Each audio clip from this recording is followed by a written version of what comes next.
Reading. You thought it was good for you, didn't you? I'm Emily from Saskatchewan, Canada. Let's talk about that.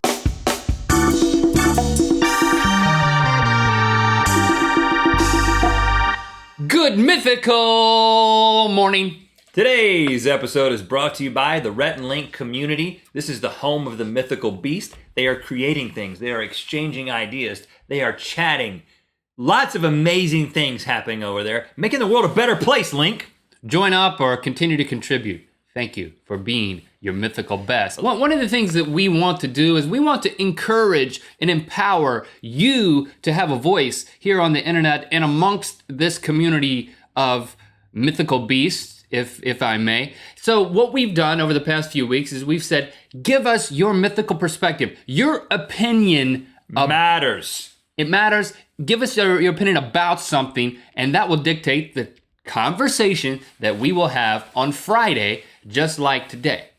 But we've decided, actually, for next week, to kind of put some more parameters so that maybe we can thematicize. And corral the mythical beasts a little bit. We're going to kind of corral the mythical beasts, back them into a corner, and make them come to a decision about something.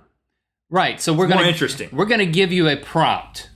So for next week, we want to talk about handshakes versus fist bumps. Fist bump versus handshake. In the comments below, give us your argument now. We will cull from those to discuss next week. Are we clear? Does that make sense? Yeah, and we'll cover it again at the end for the mythical beasts who are doing something else right now.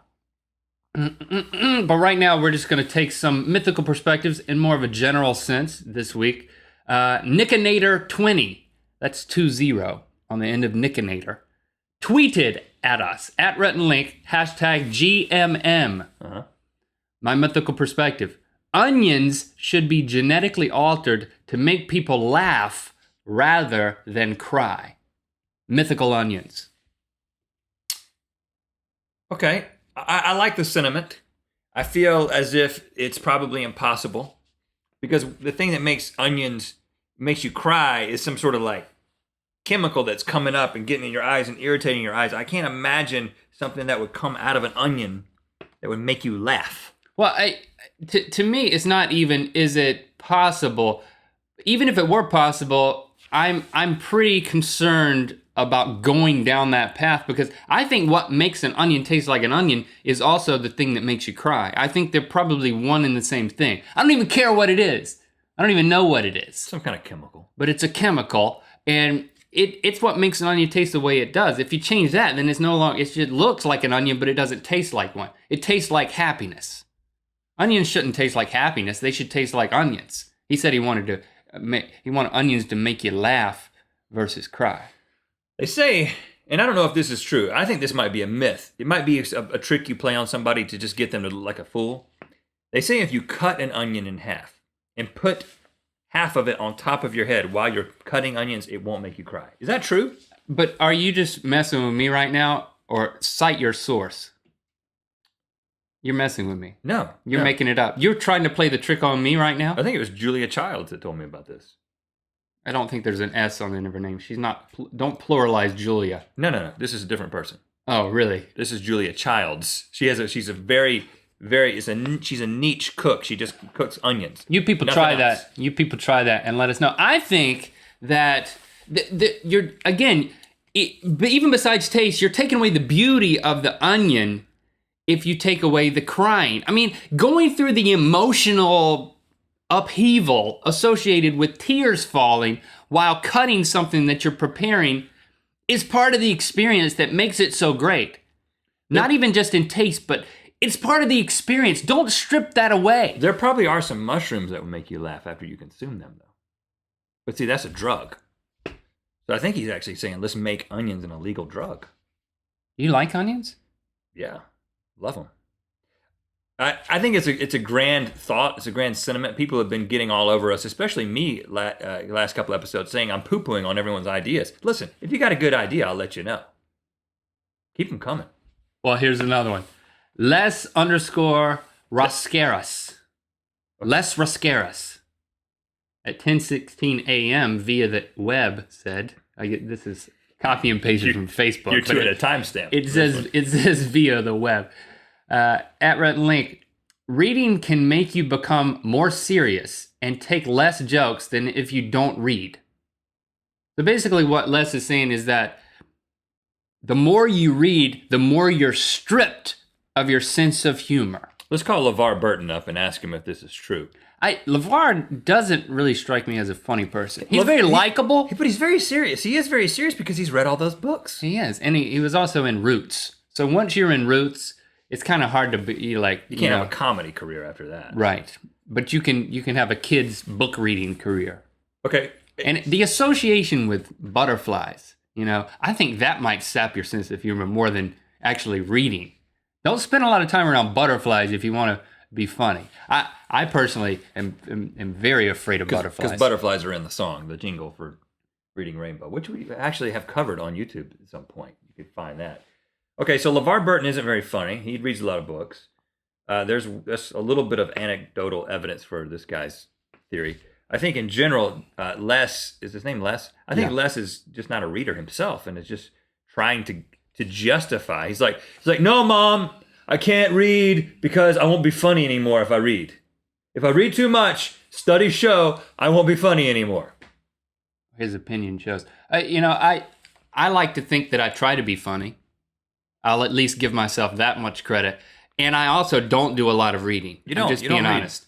So, maybe there's a correlation. Maybe I'm supporting evidence for this thing. But if you consider me remotely funny. Right, but I read a lot and I'm funnier than you. So this is there's evidence in both places. Well, it is funny. Not funny haha, but funny that I remember back in the day of elementary school. Remember when the bookmobile would come? Yeah. To the school. Yeah. Did you guys have bookmobiles? This is basically when a big truck that full of books. It's kind of like a bloodmobile, but when you go into it, you don't give blood. You get books. And it would pull up. It would back up to the library, and then it would just spurt out all of these books into the library, and you'd walk through the library when it was your time to do your library thing. And you would look at the books, and they had set up special shelves with the books on them. And it was like, you go into the library, you're going to see books, but now there's more books, and there's interesting books. And but you don't check these out. You buy these books. You buy the books. You buy the books. You know what we're talking about? And you could probably give blood somewhere. Accidentally, at least. Right, if the books were sharp. But we did, I remember incidentally, one of the things that we did, for some reason, we've been best friends, for some reason, we've been best friends for a long time. I can't explain it. But you know where I'm going with this. But what we would do, I don't know what, we would buy the same book. Like, there's two of us. I could have read one and given you a report, and you could have read one. But what we would do is we would go around and we would find the book that we would both then buy. And here's my point. One of the first we did ones it all the time. The first ones I remember buying was a book called Snappy Put-Downs and Funny Insults. Oh, yeah. It was a book about jokes. Now, what you're telling me, Les, is that if I read this book, I would become less funny? Well, you know what? You're kind of right. The one joke that I remember was, "Are you a man or a mouse?" Boy, that was it. That really ends the conversation once you bring that one out. That's what they call a snappy put down. Maybe in 1923. I don't think that was a funny insult. I remember, it was a kid's book, so they didn't want to do anything that was actually Are you a insulting. man or a mouse? And that's the one you remember. Yeah. That's not funny at all. That was one of the I don't better remember ones. the book. I remember, I had an older brother. You're an only child, so you didn't have the opportunity to be insulted constantly and have someone kind of pin you down and drip their spittle on you, then pull it back up and constantly accuse you of liking girls that you didn't like. Things big brothers do. Yeah. So my brother would get me so upset that the reason I got the Snappy Put-Downs book is so in the midst of him insulting me, I could recall one of these snappy put-downs. The problem was, every time we got into a fight, I would recall something like, "Are you a man or a mouse?" And then he would drip spittle into your face. And then you'd be like, "What are you talking about?" that was horrible. Well, that was a snappy put down. So a little bit more evidence for Les's perspective. Reading makes you unfunny. Okay. True. Gil Swayze. I love your last name. I called her Gil, but her name is Gail. Gail Swayze.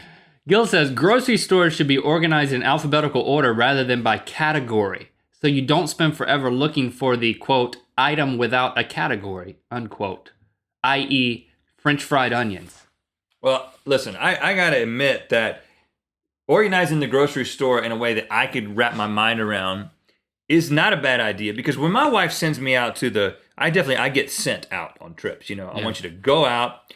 I want you to get A, B, C, and D. She gives me the little It's like list. a voyage. You take a ship and everything. And I am completely overwhelmed when I get in there. If you could see an overhead map of my journey through the grocery store for like 5 items, it would like spell my name in cursive and come back. It's like, I'm going all over the place. I don't want to ask for help. Oh, yeah. Because of pride. Same way for me, man. I'm looking at the board up there. It doesn't have what I want on it. If it's not on one of the signs at the front of the aisle, like peanut butter, cereals, flour, sugar, if it's not on that, I'm not getting it.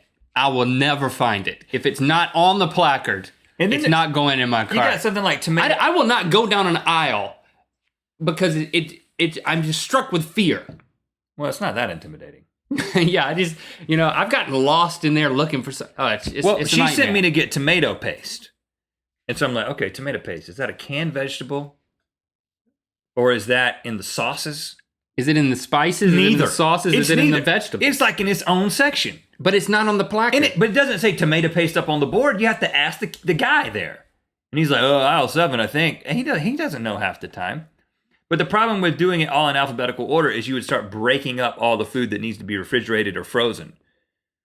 And you can't do that. You got to put everything that needs to be treated in a certain way in one place. Right. Yeah. It's probably not a viable suggestion, but we like the sentiment behind it. I just think there needs to be somebody who greets you at the door at a grocery store, and it's like, and especially if it's a guy coming in, it's like, sir, what can I help you with? Give me your list. Yeah, dude. And then he just takes you around and shows you where everything is. Okay, for next week, we're going to discuss fist bump versus handshake. Go ahead and make your argument, your compelling argument in the comments below. As I spin the wheel, we are ending this episode. Thanks for contributing your mythical perspectives. They're fun to talk about. They are. And as they're corralled, we'll be able to channel even more energy into reaching some conclusion. Presidential debate. We're in an election year and here in the United States, and so there's a lot of press about nominees and debates, and let's debate one another. In closing, I'd like to say that if I get your votes, that I promise that the grocery store placards will say everything that is on the aisle. Every single thing. My candidate has made, my opponent? My opponent. I'm sorry. I am a candidate. My opponent has proven today that reading makes you unfunny. He's funny looking. I kind of sound a little bit like a mix of Barack Obama and Mitt Romney. I'm sorry. I don't know where that's coming from. I just happen to watch a lot of television, a lot of cable news. And I want to say that his best comeback, his best put down in this debate so far was, you heard it 17 minutes ago, are you a man or a mouse? I don't know where it came from. It sucked. Don't vote for a man who can't insult another candidate. I think he just said that I'm the winner of this debate, and I gladly accept, and I don't know if I'm going to give you a handshake or a fist bump. We'll decide next week, and we will see you next week. Have a good weekend.